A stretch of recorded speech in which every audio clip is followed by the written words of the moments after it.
Well, just like there's so many Santas, there's a lot of butchers on YouTube as well. Yeah, and but we're looking Butcher, at the Butcher, which And- is 2019ish, 2020. Yeah, it's available now. You can find it on most major streaming services. But isn't the official release next year, or is that how this one had an unusual? It's weird how these things unusual work. release. They put a 2020 copyright date on it, but it is available now. Yeah, I guess you could do that. We saw, I don't know, some vampire movie last year in December that had a 2019 date. Yeah. What was it? Crucible of the Vampire? Yeah, I believe so. Okay, yeah. Mm-hmm. Saw that like before it came out too. Okay, well this one is an indie film directed by Michael Moutsatsos, written by Michael Moutsatsos, and stars Michael Moutsatsos, along with Maria Olsen and Noel Jason Scott. 1 hour, 15 minutes. Meat. Did you like it? I liked it more than I disliked it. Okay. Much like meat. Mm-hmm. Yeah. Meat is good food. Yeah. Delicious meaty credits. The opening credits are all this preparation of meat. Meat. Yes. Well, if you're a vegetarian or if you're squeamish about the sight of raw meat and blood, this one's not for you. Yeah, there's a lot of that. There's a lot of meat in this. It's not even that not much fake gore. It's more like real meat. Yeah. Well, yeah, it's a mix. Yeah, there's plenty of fake gore, but yeah, there's actual meat. Yeah. Well, we're told that this was a reenactment of the mass serial killer Thaddeus Hyatt, known as the Butcher. The Butcher. He killed over 100 people in Los Angeles in 1995. And gave everybody mad cow. Moo. Moo. Well, we see a guy in medical scrubs holding a drill, talking to 2 tied-up prisoners. He puts down the drill and starts recording the 2 with a phone. He then drills the guy in the back of the head. He then cuts the girl's throat and lays them side by side in a dark place. Juicy and bloody. Yeah. Credits roll. Good special effects. I thought they were pretty realistic. Yeah. As the credits roll, we see a real butcher cutting up meat throughout the credits. Mm-hmm. We then flash back to Montana in 1970, where Thaddeus's parents return home from a night out to find him eating raw meat on the kitchen floor. And I'm pretty sure it turned out that was his own father. Raw meat. It was his father. It was, or maybe the babysitter. It was a person. I think it was the babysitter. Maybe they were coming back home. It was yummy. Yeah. Anyway, back in 1995, Thaddeus beats a guy to death in his motel room. He then returns home and gets the shakes. Then he has a vision of his long-dead mother, who isn't too thrilled with how her son turned out. And good makeup on the long-dead mother. She tells him to inject his blood into his victims to spread his disease around.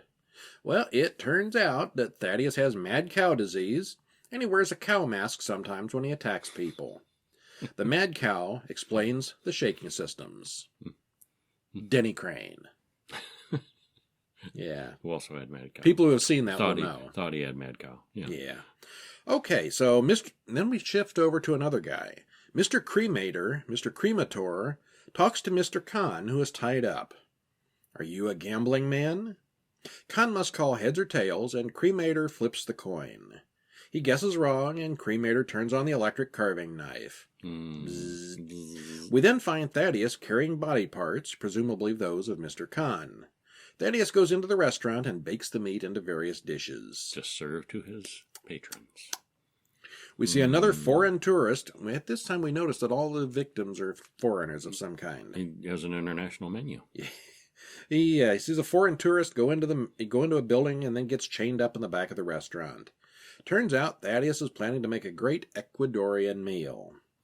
Thaddeus then explains that he's cooking dishes from Japan, Greece, China, and Italy for Lisa's birthday next week, and he wants all authentic meats. Mm-hmm. The rest of the film revolves around the antics and drama that occurs during the preparation of this meal. Meat. Yeah, I like Chinese and Japanese and Greek, but generally not the people. Yeah. Well, there's a lot of real guts and gore used here.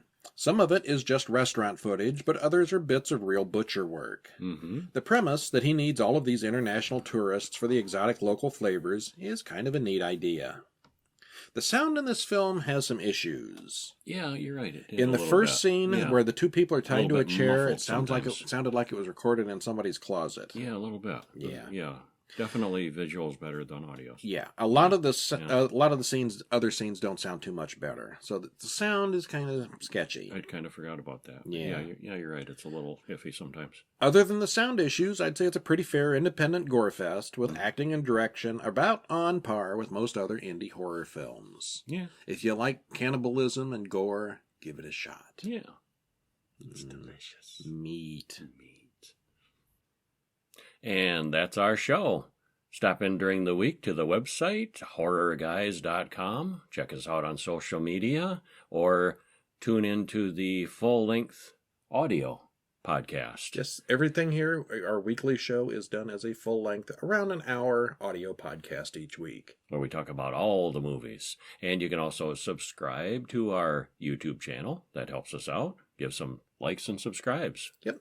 And horrorguys.com has, of course, all our reviews in writing. If you want to read more, sometimes we'll forget the line here or there. So if you want to read them, check out horrorguys.com. Yeah. And I'm Brian. I'm Kevin. And we'll see you at the next movie. See ya.